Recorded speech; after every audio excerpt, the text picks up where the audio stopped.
আসসালামু আলাইকুম প্রিয় দেশবাসী। আজকে আমরা 20 রমজান শেষ করে আমরা আগামীকাল থেকে 21 রমজান শুরু হবে। আমাদের রহমত মাগফিরাতের পর্ব শেষ করে আমরা নাজাতের পর্ব আমাদের শুরু হয়েছে। সবাইকে আর মাহে রমজানের শুভেচ্ছা জানাচ্ছি। আল্লাহ যেন আমাদের এই 20টা রমজানকে কবুল করে নেয় এবং পরবর্তী 10 রমজানের মধ্য দিয়ে আমাদের যেই আত্মসংযমের পূর্ণাঙ্গ মাহাত্ম্য আমরা অর্জন করতে পারি। তো আজকে আমরা সবার সামনে উপস্থিত হয়েছে আমরা যে ক্লাসের পরিবেশে থাকি। তো ক্লাস নিতে নিতে মনে হয়েছে যে আজকে মানে ক্লাসের আবহাওয়ায় যে আমরা আপনাদের সামনে উপস্থাপন করি আমাদের কার্যক্রম। তো বিশেষ করে এটা মূলত হচ্ছে দেবিদ্বার কেন্দ্রিক। আমি যে আসন থেকে নির্বাচিত হয়েছে কুমিল্লা 4-এর হচ্ছে কেন্দ্রিক একটা হচ্ছে বিষয়, কিন্তু মনে হয়েছে যে সবার সাথে এই বিষয়টা নিয়ে কথা হোক।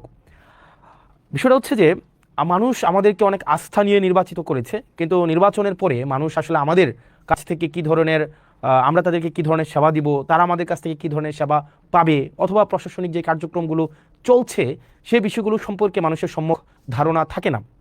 সেজন্য আমরা চেষ্টা করছি, আমি আমার জায়গা থেকে কুমিল্লা 4 দেবিদ্বার এই আসনের হচ্ছে যে কার্যক্রমগুলো যেন আমাদের জায়গা থেকে যথাযথভাবে মানুষের দোরগোড়ায় পৌঁছে যায়।